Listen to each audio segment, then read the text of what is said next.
માનવ આશ્રમ road મુદ્દે વેપારીઓનો સ્વયંભૂ બંધ, આઇકોનિક રોડનો ઉગ્ર વિરોધ। મહેસાણા શહેરમાં બિલાડી બાગથી માનવ આશ્રમ રોડ સુધી બનાવાઈ રહેલા આઇકોનિક રોડના કામ સામે વેપારીઓમાં ભારે રોષ જોવા મળ્યો। રોડની પહોળાઈ 12 મીટરથી ઘટાડીને માત્ર 7 મીટર કરાતા ટ્રાફિક અને અકસ્માતોની ભીતિ વ્યક્ત કરી વેપારીઓ આજે સ્વયંભૂ રીતે દુકાનો બંધ રાખી વિરોધ નોંધાવ્યો। વેપારીઓ સાથે સ્થાનિક રહીશો અને આમ જનતા પણ વિરોધ પ્રદર્શનમાં જોડાઈ હતી। પ્રદર્શન દરમિયાન વેપારીઓએ રોડ સંકોચથી થનારી ટ્રાફિક સમસ્યા અને ભવિષ્યના અકસ્માતોની શક્યતા અંગે ચિંતા વ્યક્ત કરી।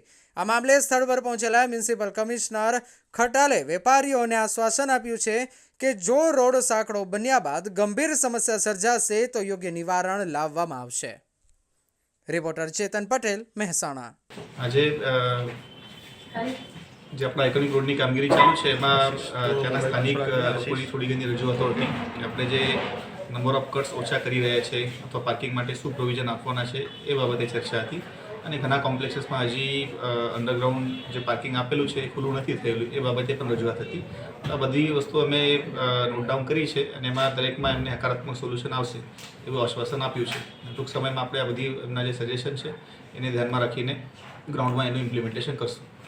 એમાં અત્યારે લોકોને એવું લાગે છે કે જે આપણે પેરેલલ પાર્કિંગ પ્રોવાઈડ કરીએ છીએ એનાથી રોડ સાંકડો થઈ જાય છે, પણ અત્યારે જે આપણે ફાઇનલ રોડ સરફેસ થઈ નથી એટલે એવું કન્ફ્યુઝન છે। અમે બધાને સમજાવ્યું છે, એમાંથી અમે સોલ્યુશન લાવીને આગળ વધીએ છીએ।